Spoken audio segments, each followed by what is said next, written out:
What's up, everyone? My name is Joshua, and welcome to a conversation with Joshua T Berglan. Today's broadcast is awesome. We have my friend Susie Singer Carter, who is she's an award-winning filmmaker, an amazing producer. She's a podcast host. She's just uber successful in the industry, which is a very tough industry to be successful in. But that said, what she's doing now is something that is truly inspiring. And if you've had grandparents, if you've ever had somebody that's been taken advantage of by the healthcare system, if you've ever had a loved one in a nursing home, an assisted living center, someone that's ever been defrauded by the insurance companies that are supposed to provide healthcare, whatever it may be, I believe that we've all been affected one way or another by the healthcare system. And so this new film, No Country for Old People, is something that you're going to want to see. It's not done yet. It's not out yet. But here, Susie today is going to be talking about the film, why she's doing it, why this matters, and why you all need to not only pay attention, but really get involved. This is something, again, that will affect everybody. So I want to thank you all for being here. Also want to give a shout out to my own website, joshuatberglan.com. The reason why I'm doing that is because we have a buy one, give one program for all media services. Now, listen, my heart is to serve. I absolutely love to serve. However, the media company in a box and the other services that we have are there's a ton of value there. And it's something that will truly impact your life. If you're looking to add 7 to 8 additional revenue streams off of what you're doing now, hit me up. Give it a free 15-minute consultation. You can contact me on my website to sign up for that. But again, it's buy one, give one. So anything that you buy from me, any service, you get to give one to someone else. And that is all of them. Media company in a box, media company in a box for teams, consulting membership, any of it. Buy one, give one. It's not me giving. You get to be empowered to give. So without further ado, please welcome my friend, Susie Singer Carter. Ladies and gentlemen, welcome to a conversation with Joshua T Berglan and my friend, Susie Singer Carter. Susie, thank you so much for being here. I've been so excited about this. I haven't even really slept much because I've been anticipating this day, because we've had a few really powerful conversations that have moved me, and I have just been giddy to let my audience hear what you're up to. But before we get into all of that, can you tell us, what are you grateful for today and why? Today at this you're talking about like Zen in the moment. Zen, I'm grateful for this interview. I'm grateful to be with you and hang out and chat with you. And I'm grateful that this community that I've stumbled into allows this kinds of connection that you don't normally get in day to day. That is true. That is very true. And without technology, I would have never met your friend who introduced me to you. And then just getting to see what you're doing and what you're up to in the world. Never mind, all of your past accomplishments are so freaking amazing. And I would love to have you on to talk about that. But you're doing something with film that I think more filmmakers need to do. And that is to create what's the word I want to, there's no agenda attached to this except for a pure heart and wanting to make a difference and wanting the right thing done. A lot of films get made and there's an agenda, there's propaganda, there's some type of underlying message where we're trying to get people to think a certain way. And what you're doing with No Country for Old Men, No Country for Old People, you're creating a social change that is all about humanity and not forgetting the people that helped get us here. Do you care to share your film right now and just talk about it, what inspired it? Are you kidding me? Of course. Let's backtrack a second. I did a film 5 years ago called My Mom and the Girl, which was it wasn't a documentary, it was a narrative, and it was a short that starred Valerie Harper in her final performance. And it was really another film inspired by my mother, who had Alzheimer's for 16 years. And I didn't know a thing about it. And I figured I can't be unique. There's all kinds of preconceived notions as to what dementia, Alzheimer's is. And I wanted to share the epiphanies that I learned and how I learned how to navigate with it, and how my mother taught me to learn and taught me to deal with her dis-ease, and also to appreciate what was still there and what we had to enjoy with life, because life can be short, but it's also long. And this disease can be short, but it can be very long. You definitely feel So, long. so you want to be able to enjoy those years. And so I did a film that I called A Joyous Look at Alzheimer's. It was real, but it showed the joy.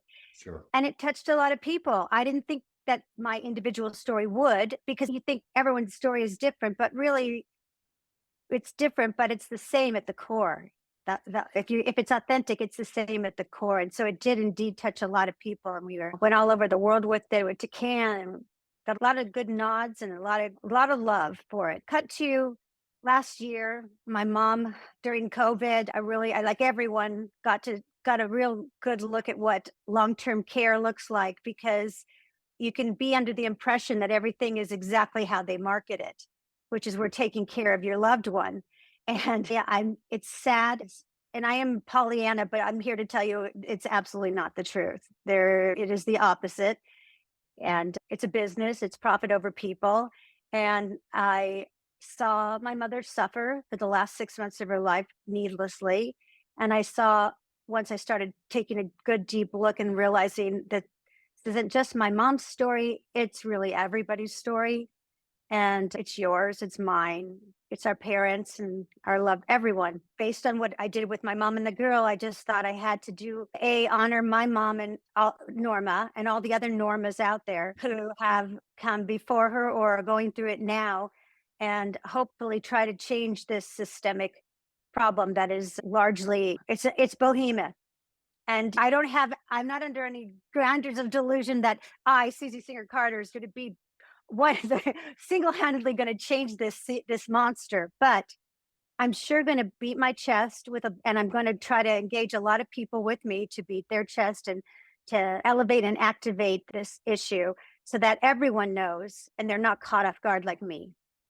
But that's the power of filmmaking, is that one person can create a project like you're doing and influence thousands, millions of people, that especially when you tell a story that people can relate to, because we all have a grandparent or we know somebody that has struggled in the healthcare system. And I say struggled because there's so many different examples of injustice in the healthcare system alone. And having worked in healthcare the first 18 years of my life before I took this turn to the world I'm in now, the reason I got into it was because of what happened with my grandmother, who was in a nursing home, and how she was treated, which I shared with you. And we bonded over that a little bit. But at that time, I didn't know anything about filmmaking or how to get a message out.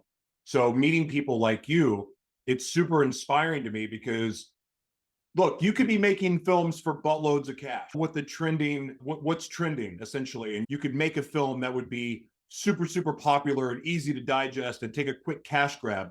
But instead you're doing something positive and impactful, in something that could save a lot of lives. Because I think a lot of people go through life having no actual clue what their healthcare is, and more importantly, what their rights within healthcare are. I'll share with you a statistic that was pretty alarming. It doesn't really relate to your situation, but this is for everyone that's listening.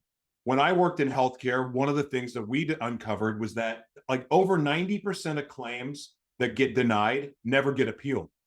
And they'll deny things on purpose just because they know that you won't appeal, you won't fight it. And so people don't even know they have the right to appeal. So there's a lot of healthcare ignorance out there. And what you're doing is helping wake people up and helping them see what's actually going on. And at the same time, I hope that this inspires other people that do know what's going on to start using their voices also. Yes, indeed, because it's not new. The problems aren't new. That's what I found out. And it's been going on for decades. And there's been there's a lot of warriors out there before me that have been and that continue for decades doing everything that they can within the avenues that are available. So the regular suspects, talking to your representatives and changing policy, but then it's always, okay, A, the policy gets killed, or B, who's going to enforce that policy? Where's the enforcement come from? Where's the oversight? There's so many parts to every faction of this problem and I know it sounds overwhelming that we need to tear it down and restart, but so be it. That's right. So be it. we have to do it. If we have to do it, we have to do it, because you don't want to know, you really don't want to see someone you love go through what my mom did. And I was there every day. No, and if you don't do something now, here's the truth. You're going to go through what your grandmother's, your mom, your grandmother, anyone out there. Like, this is for you now to start doing Yes. something. It may not happen in 6 months. It may not happen in a year, but just keep in mind, one day we're all going to be older. We're all going to be facing the nursing home or the assisted living center or whatever it may be.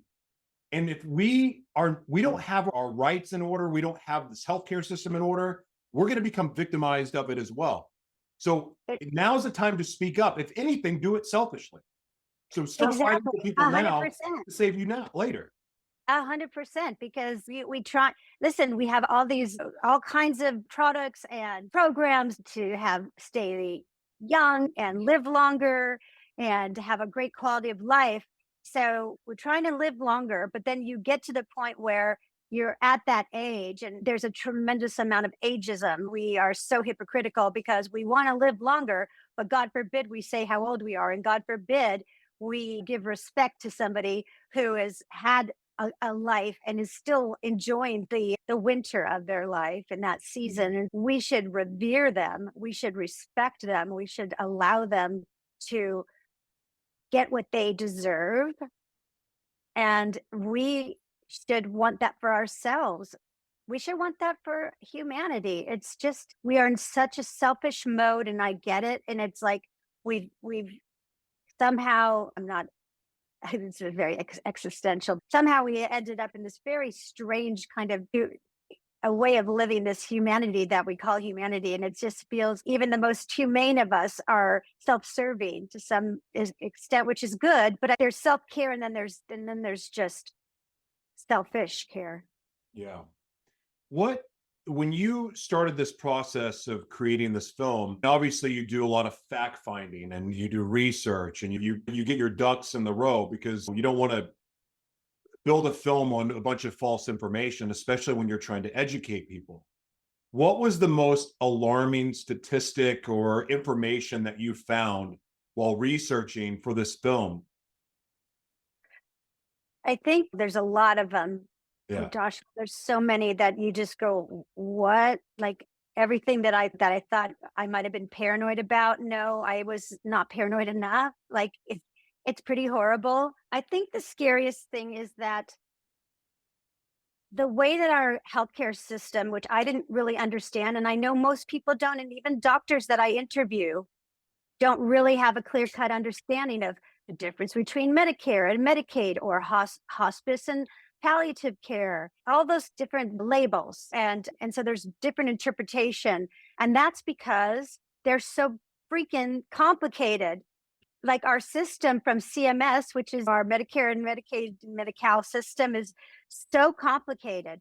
But the way that it is done, what I found that was the scariest is that it's created to allow, it's legal corruption is what it is. It's legalized corruption, because there's so much corruption and a lot of opportunistic corporations now that are taking advantage of the fact that there is barely any oversight on this system. And so it's so vulnerable that it's getting taken advantage of, and it is organized crime.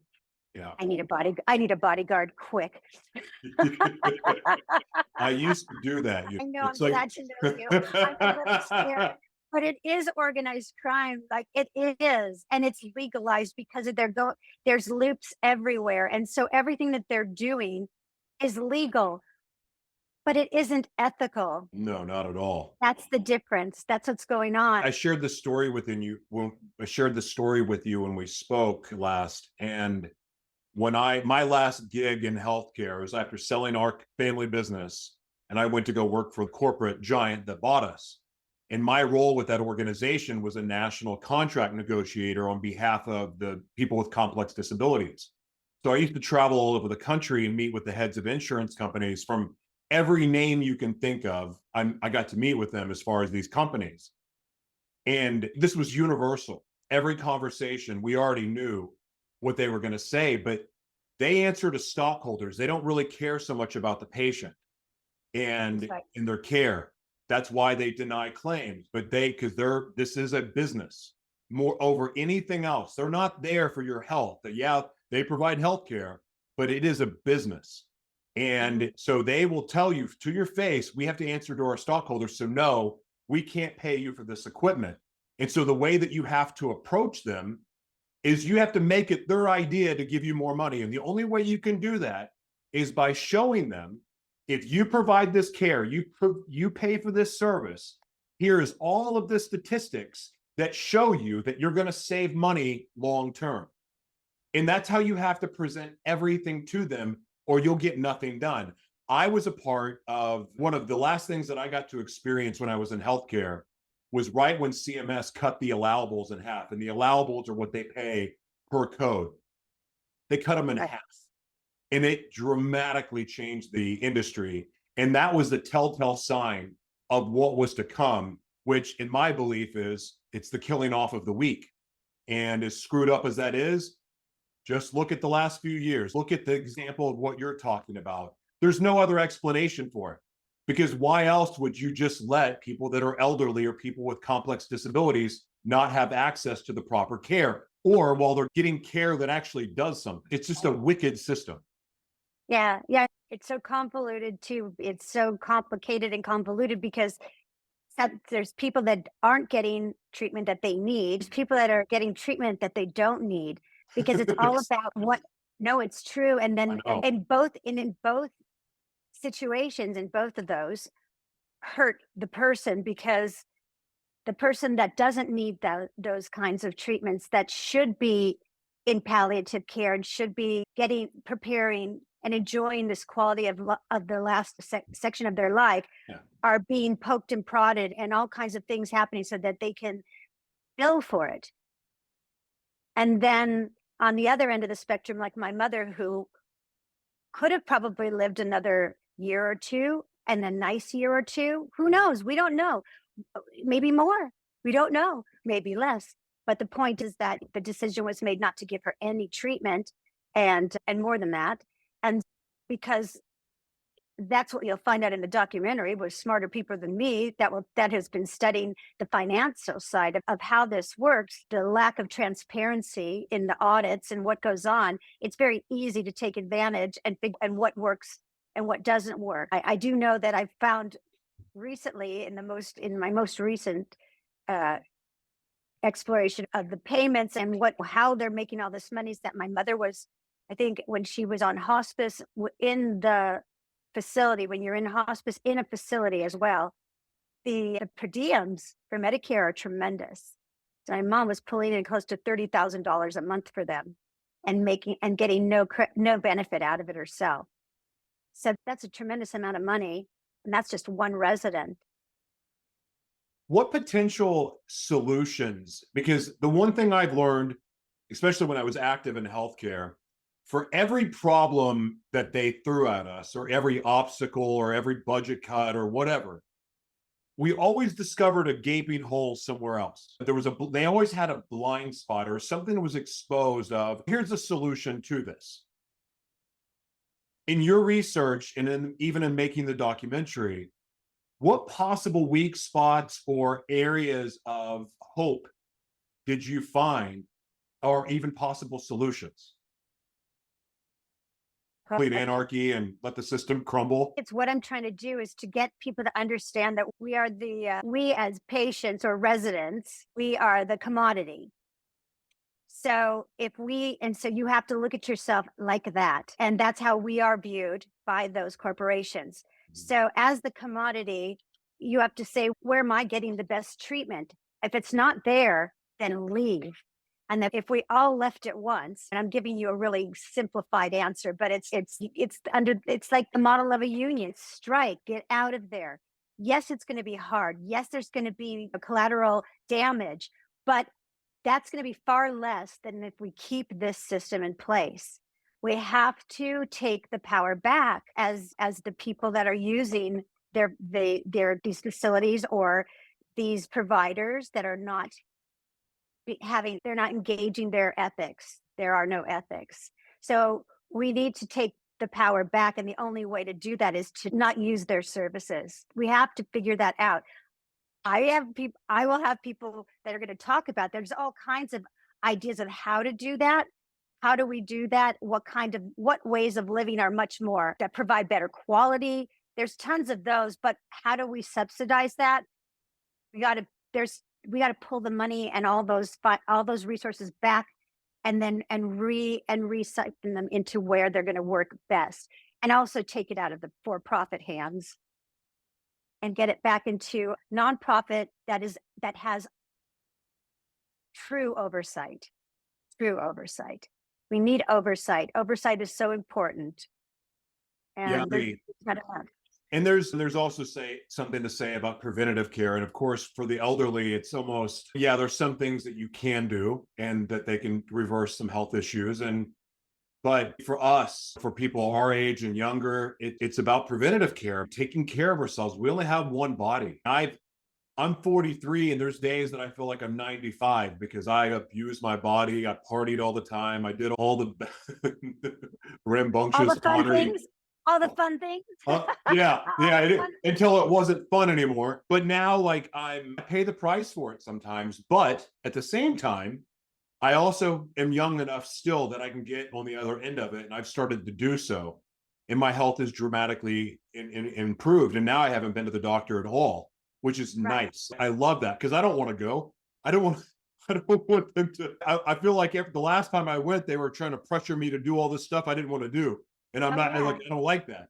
So I'm just going to go to nature's medicine as much as possible. And that's what I'm going to fall back to. I don't trust this healthcare system. I don't trust the medications. If it's not naturally produced by my body or not bioavailable, in my mind, it may mask a symptom or it may hide a symptom or whatever, but I think it's going to create something else.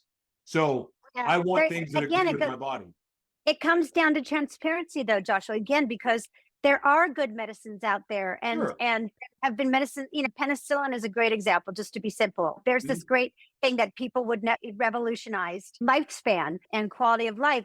But there's opportunity for money, and to make money, you're going to have all kinds of nefarious activity. It's going to bring in it's going to muck up the system is what it does. So you've got all kinds of the pharma that is driving our system, and which is organized crime at its best. And so we don't know what's real, what's not real. And all of the FDA is infiltrated by people from pharma. And it's just it's quite frightening. And the truth is we can stay as healthy as like what you're doing, which is phenomenal. But eventually, hopefully, we all get to the winter of our life. And our bodies do what our bodies are going to do. Right. So either we take the route of Soylent Green and we go and check into a hotel and watch a movie.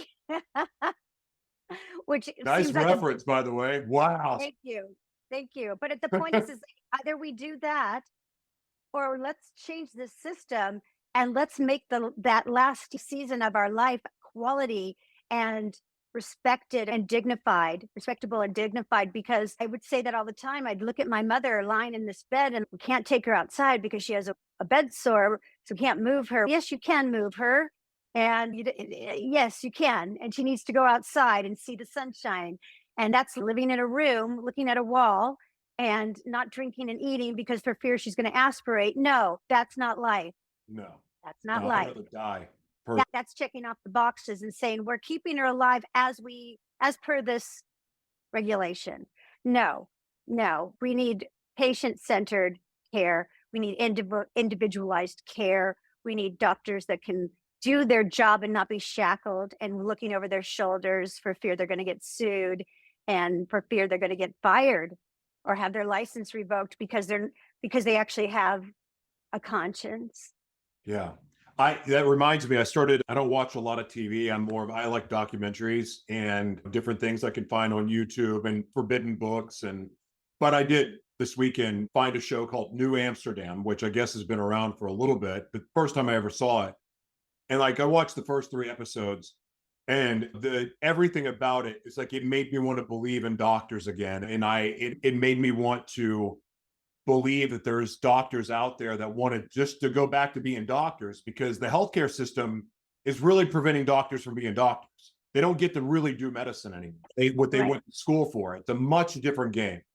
And it's really hard for doctors to survive without joining these giant groups. But when you join these groups, you're under their control. You have to do it their way. Again, you're not practicing medicine. It's just a different world now. But I was watching that show and it started to build up so much hope in me. And I go, no, screw this. I'm turning it off. This is going to make me stupid. I'm not going to watch this. This is the lie from the devil. But Yeah. at the same time, I'm going, I know there's doctors out there that yeah. know what's going on and they can't stand it. I wish they'd get some huevos or some balls and just start fighting back, because it's ridiculous. No, it's true. And they can't fight back because they don't have the power. The power is in the pocket, and that's the problem. And so that's why, FYI, our doctors and nurses, the what do you call it? Their moral injury is off the charts. Their suicide rate it's that bad. It's that bad. But people, and a lot of our providers are leaving the industry because they can't do what they want to do. And they're suffering this moral injury, which is tremendous. It's everything opposite of what they went into for most of everyone. They went into this career. And so they can't do what they hoped to do. And so they're trying to get out and save their soul. It sounds like dramatic, but it's true. No, it is. You're right. It's in some people, and I want to say this. Doctors are not taught business when they're in medical school. They're not educated that way. That's why I, for 18 years, worked with physicians every single day, and then still worked with them when I got into skincare, working with plastic surgeons and dermatologists. Most of them have no clue how to run a business, no clue at all. That's why I'm not going to go down that road. But they're just not very smart when it comes to business, a lot of them. So they have no other option. The other thing is they've done all of this work to get through med school, to get through residency. If they become a surgeon, they have the plastics program. It's a lot of school, a lot of study, blah, blah, blah. So they get to practice in a doctor. Like, a lot of them they're not that motivated to keep educating themselves and keep learning and to practice medicine and to get into the science and look for new cutting edge treatments and so forth. A lot of them don't do that. A lot of them just go along with whatever it is that they're doing each day. Okay, I got these patients, that's who I'm going to see. Then they join these groups. Then they join these doctor groups. They are susceptible to the information that the group director is giving them, the medical director. And they look to this medical director as their authority. This is who they trust to get information from. So if the medical director is saying, you need to prescribe this medicine for this, and here's why, all they're doing is taking the sheet and going, okay, it came from the American Medical Association or the FDA, so whatever. Okay. And then they're just going to repeat the information. And they think it's truth. So a lot of them had no clue that they're actually hurting people. And so you talk about the suicide rates going up because a lot of them are realizing what they've been doing is not right. And it's really screwed up. You only have to look at if you haven't watched Hulu's miniseries Dope Sick, I implore you to watch it. My partner on this project was the main character portrayed in that miniseries, Rick Moncastle, who is now a retired attorney general who federally investigated Purdue Pharma and the Sackler family for disseminating OxyContin, which is is still an epidemic, and brought it to the level of this multi-billion billion-dollar industry. Absolutely no ethics, and also Rick Moncastle, who is now like fiercely embracing his new role as a producer with me, which is phenomenal because coming from his background and knowing the players in this field, because he also federally prosecuted nursing home for fraud for over 20 years. So he really knows, and his investigators that I interviewed on my podcast, which is Love Conquers Alls, they were boots on the ground, and everything that I was telling them about my mom was, and that doesn't matter if it's a 5-star or a 1-star, they're all this. they're all the same because they can be. And the truth is that when I asked Rick on my podcast before he started working with me, I said, what can we do? What can a Susie do to help change? And he said he felt so awful when I asked him that question because he didn't have an answer. Wow. That's telling. Yeah. And he said, like, all of these one-offs that he prosecuted, and he calls them one-offs, and they get fined, and they may get fined millions of dollars, but that's the cost of doing business. Yeah, $1 billion fine is nothing to change. Pfizer. It doesn't make a change. All it does is it's the cost. It's built into their business model. If you watch the miniseries, you'll see that although they prosecuted Purdue, they weren't able to prosecute Richard Sackler and that's what they needed to do. The other part too is, like, for instance, Pfizer. Pfizer got in trouble years ago. But the way that they set up their companies and the shell companies, the technology companies do it too, because when you steal a patent, they can hide behind shell companies and just bankrupt it, and then they never pay anything out. So Pfizer's gotten away with this for years, and I'm sure Purdue and these other companies are doing the same thing. The nursing homes too are doing that. It's crazy. It's got to stop. But here's the problem: it's allowed because you've got people you have senators that are on the board of some of these companies. It's like they are insulated and protected. They're in their pockets. They're in each other's pockets. Someone said to me, if we can just show that when we're talking about the documentary, we can just show the politicians that this could affect their family. And I was like, you have to remember who we're talking to. We're talking to politicians, not to throw a huge bias, but come on. They're not, that's not going to get them to change because it's going to affect their mom. What's going to get it to change is if it's going to affect their agenda, their political agenda. So if we can shame them and let them and take away their constituency, then that's the only way we're going to get them to make any changes that are on the right side. I think.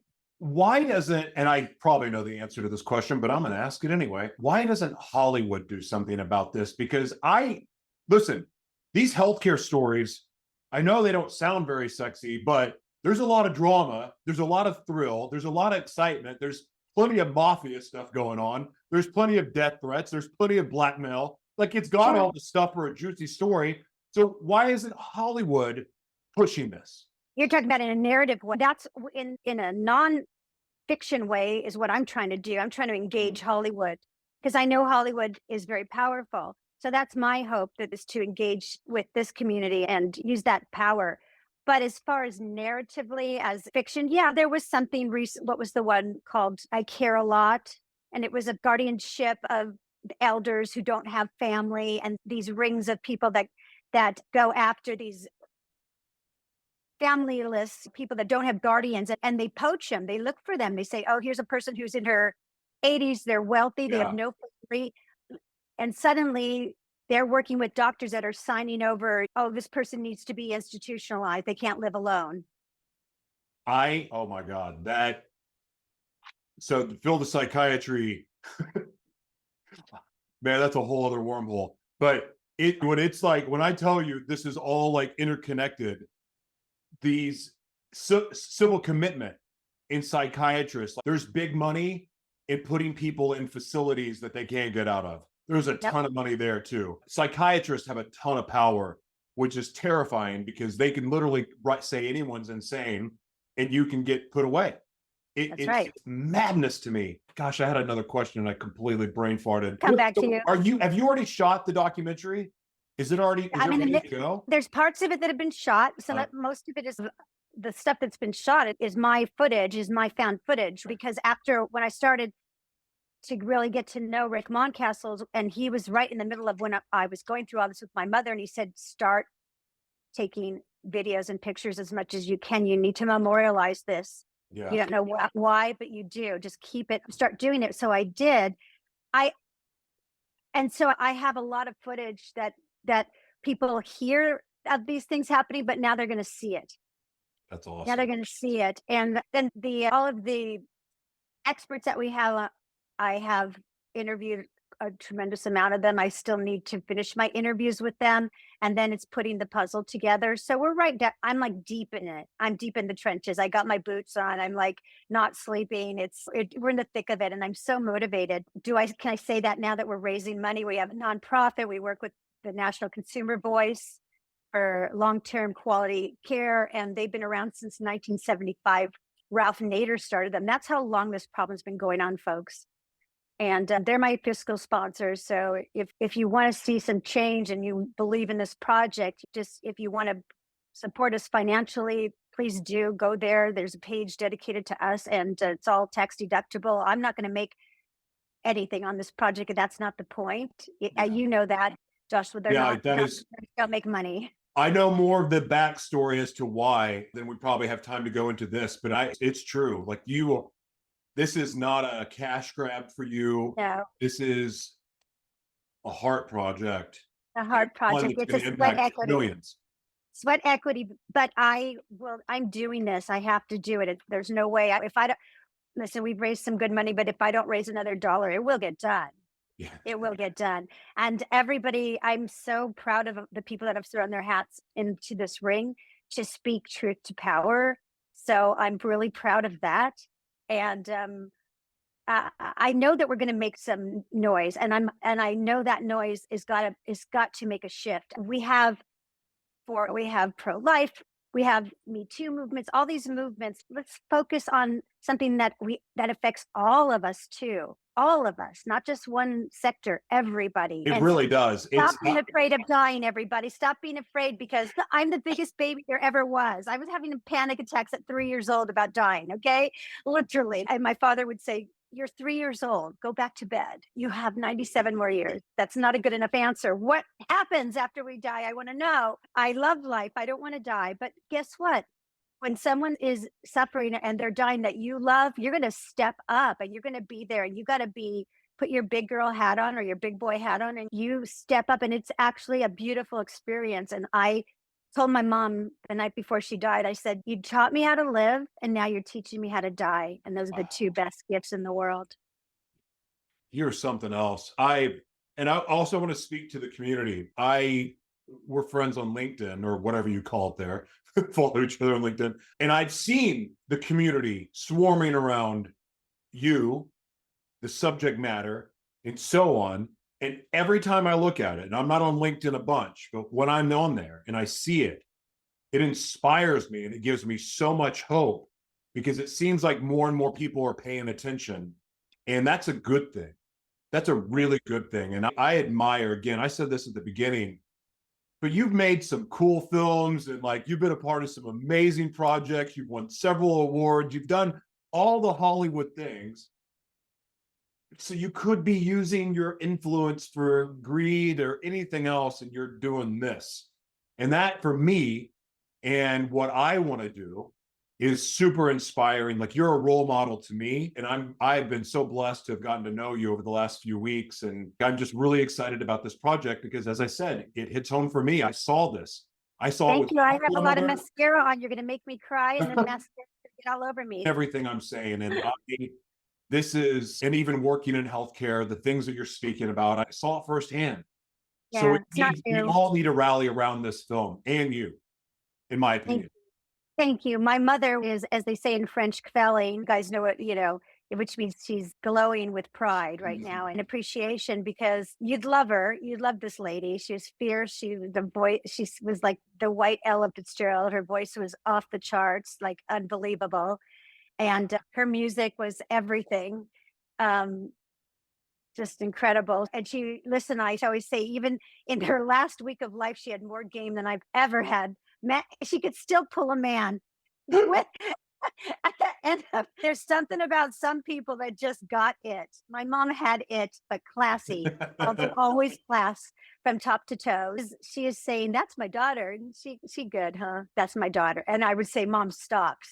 But I hope that her essence is pouring out of me, because she was just a force and a magnet. And I hope that she's pouring out of me, and that you all feel her energy, and that we step up for her, like I said before, and for all the other Normas. because that's what we're doing it for. And there's no better feeling.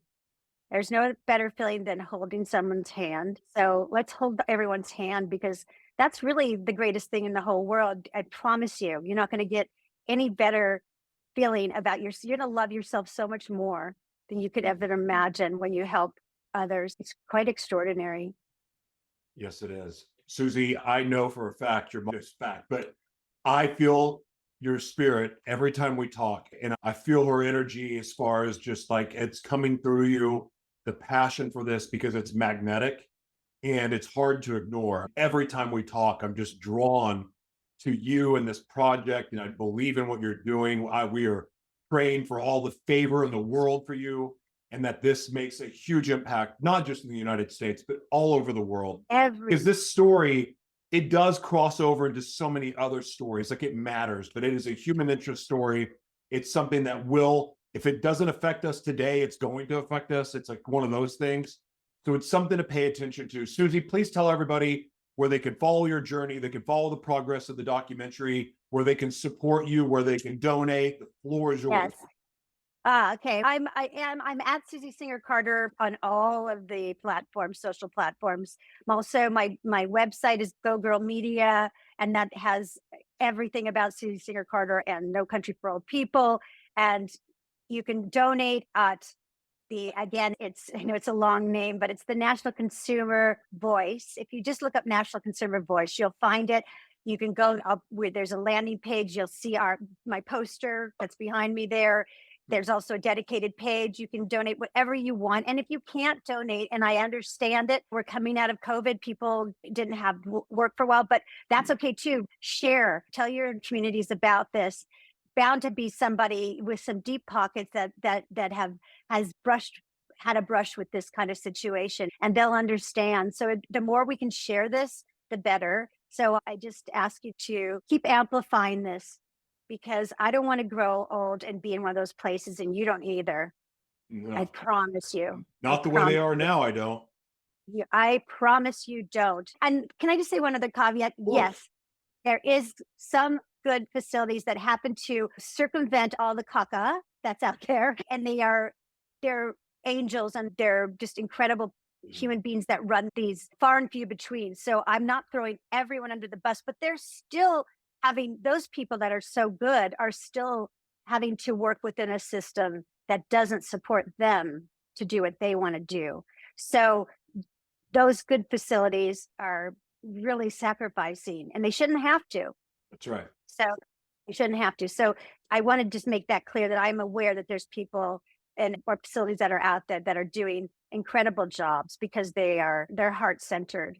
Absolutely. And so that's it. And I appreciate everyone's support, and let's show them who's boss. Let's go Norma Ray on them in honor of my mom, Norma. Let's go Norma Ray. We're small but mighty. Stand on that chair. That's right. Susie, God bless you. Thank you so much for being here. Thank you. Bye. Bye-bye.